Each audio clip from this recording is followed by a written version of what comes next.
یہ ہیں ہم بائی جاوید چودھری۔ عائشہ اکرم نوجوان ٹک ٹاکر ہے۔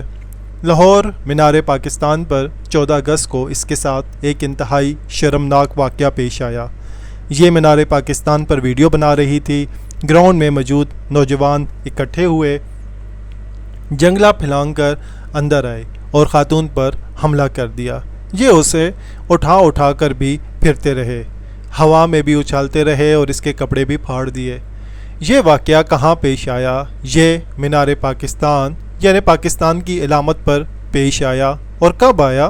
14 اگست پاکستان کی سالگرہ کے دن آیا۔ اور کسی ملک میں پیش آیا؟ یہ اسلامی جمہوریہ پاکستان میں پیش آیا۔ اور یہ خاتون بھی پاکستانی تھی اور اس کے ساتھ بدسلوکی کرنے والے بھی پاکستانی تھے۔ اور آپ اسلامی جمہوریہ پاکستان کا سسٹم دیکھیں، خاتون نے پولیس کو 3 بار فون کیا، لیکن ہجوم اس کے باوجود 2.5 گھنٹے عائشہ اکرم کے ساتھ کھیلتا رہا۔ پولیس نہیں آئی، اور جب آئی تو جنگلے کے دوسری طرف کھڑی ہو کر تماشا دیکھتی رہی۔ اور اس واقعے کے بعد سوشل میڈیا پر کیا بحث ہو رہی ہے؟ خاتون کو مینار پاکستان پر جانے کی کیا ضرورت تھی؟ یہ اتنی بن ٹھن کر کیوں گئی تھی؟ اور لوگ جب اس کی طرف دوڑ رہے تھے تو یہ وہاں سے بھاگی کیوں نہیں؟ وغیرہ وغیرہ۔ آپ منطق ملاحظہ کیجئے، اور یہ منطق کسی معاشرے میں بیان کی جا رہی ہے جس میں ہم نے یہ سن کر آنکھ کھولی کہ حضرت عمر فاروق کے دور میں ایک جوان عورت زیورات سے لدی پھدی خراساں تک چلی جاتی تھی اور کسی کو اس کی طرف آنکھ اٹھا کر دیکھنے کی جرت نہیں ہوتی تھی۔ آپ یہ بھی چھوڑ دیجئے اور بتائیے کہ دنیا میں اس وقت 58 اسلامی ممالک ہیں۔ ان میں سے کوئی ایک ایسا اسلامی ملک بتا دیں جس میں خواتین برقعے اور گھر میں محفوظ ہوں، جس میں کوئی جوان بچی گھر سے نکلتی ہو اور والدین اس کے واپس آنے تک تلوار پر نہ بیٹھتے ہوں، جبکہ ہم اس کے مقابلے میں ان تمام کافر ملکوں کو دیکھ لیں جن پر ہم دن رات تبری بھیجتے ہیں اور جنہیں ہم دوزخ کا ایندھن کہتے ہیں۔ ان ملکوں میں کلبوں کے اندر بھی کسی مرد کو جرت نہیں ہوتی کہ وہ خواتین کو مرضی کے بغیر اسے دیکھ سکے یا اسے چھو سکے۔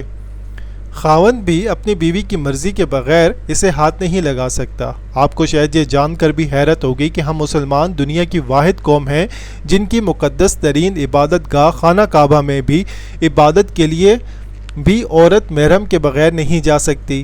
آپ خوف کے عالم دیکھ لیجئے کہ ہماری عورتیں محرم کے بغیر حج اور عمرہ بھی نہیں کر سکتی، جبکہ عورتیں ویٹیکن سٹی سے لے کر لاہاسا تک اکیلی جاتی ہیں اور عبادت کے بعد محفوظ واپس آ جاتی ہیں۔ میرے ایک دوست ہیں، یہ خود کراچی میں رہتے ہیں اور ان کی فیملی سویڈن میں ہے۔ میں نے ان سے پوچھا کہ اللہ تعالیٰ نے آپ کو سب کچھ دے رکھا ہے، آپ پھر سویڈن کیوں رہتے ہیں؟ وہ ہنس کر بولے، میری 4 بیٹیاں ہیں، چاروں والدہ کے ساتھ اکیلی اسٹاک ہوم میں رہتی ہیں اور محفوظ ہیں، جبکہ میں نے کراچی میں ان کے لیے گارڈز رکھے ہوئے تھے، یہ اکیلی یونیورسٹی بھی نہیں جا سکتی تھیں۔ آپ اسلامی اور غیر اسلامی معاشرے کا فرق ملاحظہ کر لیجئے۔ مجھے آئس لینڈ جانے کا اتفاق ہوا۔ یہ دنیا کی محفوظ ترین ممالک کی فہرست میں پہلے نمبر پر آتا ہے۔ آپ پورے ملک میں صرف 200 پولیس اہلکار ہیں اور یہ بھی جمعہ ہفتہ اتوار 3 دن چھٹی کرتے ہیں۔ پولیس اسٹیشن بھی صرف 4 دن کھلتے ہیں، جبکہ ملک میں فوج، نیوی، فضائیہ اور خفیہ ادارے یہ چاروں نہیں ہیں۔ خواتین، بچے اور بزرگ پورے ملک میں پھرتے رہتے ہیں اور کسی کو کسی سے کوئی خطرہ نہیں ہوتا۔ آئس لینڈ کے لوگ اپنے بچوں کو پرام میں ڈال کر گھر کے باہر رکھ دیتے ہیں، خود کام پر چلے جاتے ہیں اور ہمسائے اور گزرنے والے ان بچوں کا خیال رکھتے ہیں۔ ملک میں آج تک کسی بچے کے ساتھ کسی قسم کی بدسلوکی کی اطلاع نہیں آئی۔ آج سے 10-15 سال قبل ایک نوجوان لڑکی قتل ہوئی تھی۔ یہ واردات بھی سیاحوں کی شپ میں ہوئی تھی۔ لڑکی کو مارنے والے نفسیاتی مریض اور منشیات کے عادی تھے۔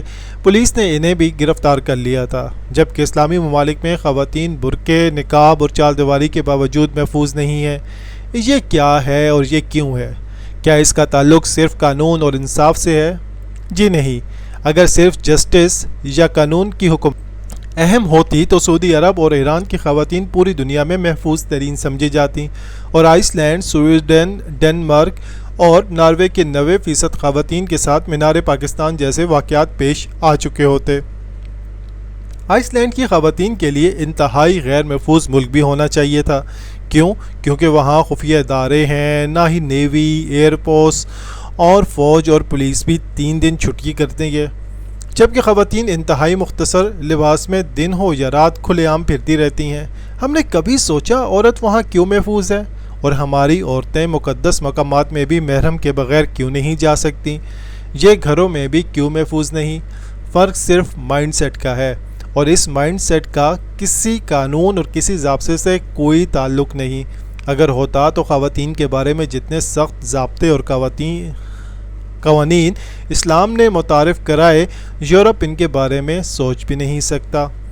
پورے یورپ میں ریپ کی بڑی سے بڑی سزا 15 سال قید ہے، جبکہ اسلام میں ان لوگوں کو سنسار کر دیا جاتا ہے یا گردن اڑا دی جاتی ہے۔ ہم نے کبھی سوچا ہم گردنیں اڑانے، پھانسیاں دینے اور سنسار کرنے کے باوجود خواتین کو کیوں محفوظ نہیں بنا سکے، اور یورپ میں ہلکی سزاؤں کے باوجود عورتیں نیم برہنگی کی عالم میں بھی راتوں کے وقت سڑکوں پر کیوں محفوظ ہیں؟ صرف سوچ کا فرق ہے۔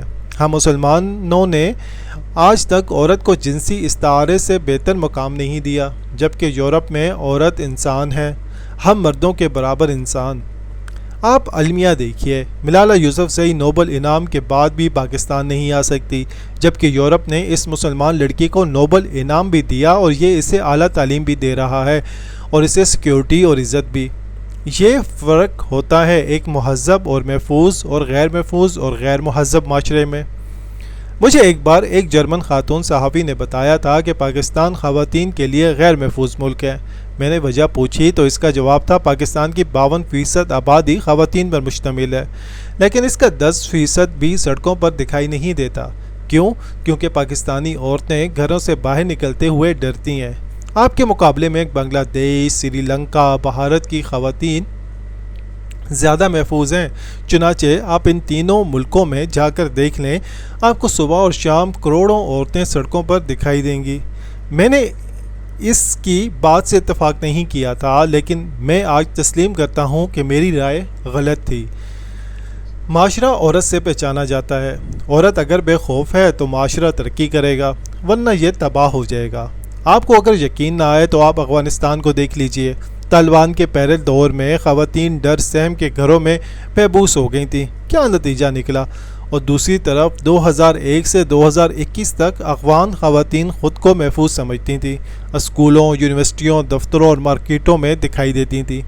لہٰذا افغانستان امنی کے باوجود ترقی کرتا رہا، اور طالبان نے 15 اگست 2021 کو جب ایک بار پھر کابل پر قبضہ کر لیا تو کیا ہوا؟ افغان عورتیں ایک بار پھر گھروں میں محصور ہو گئیں، اور پوری دنیا نے افغانستان کو دہشت سے دیکھنا شروع کر دیا۔ طالبان نے بھی دنیا کو متاثر کرنے کے لیے کیا کیا؟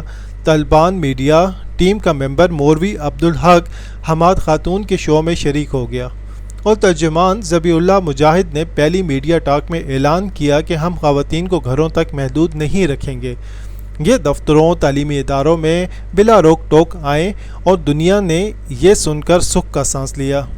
ہمارے بے شمار دانشور طالبان کی واپسی کو اسلام کا نشاط ثانیہ قرار دے رہے ہیں، یہ پگڑیوں کے ساتھ تصویریں بھی ریلیز کر رہے ہیں، اور میری حکومت سے درخواست ہے کہ ہمارے ہمسائے میں کیونکہ اسلامی ریاست قیام کے عمل سے گزر رہی ہے، چنانچہ یہ ان تمام حضرات کو ان کے خاندانوں کے ساتھ کابل روانہ کر دیں تاکہ یہ اسلامی ریاست کی تشکیل میں اپنا کردار ادا کر سکیں، اور حکومت ساتھ ہی ان پر پابندی لگا دے کہ یہ لوگ باقی زندگی کسی کافر ملک میں قدم نہیں رکھیں گے، یہ افغانستان میں بیٹھیں گے، دریائے آمو کے پل پر پیاسے کتوں کی پیاس بجھانے کا بندوبست کریں گے۔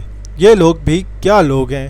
بچے ان کے یورپ میں ہیں اور جشن یہ طالبان کی واپسی پر منا رہے ہیں، زندگی یہ فرعون کی گزارتے ہیں اور معجزے یہ حضرت موسیٰ کے چاہ رہے ہیں۔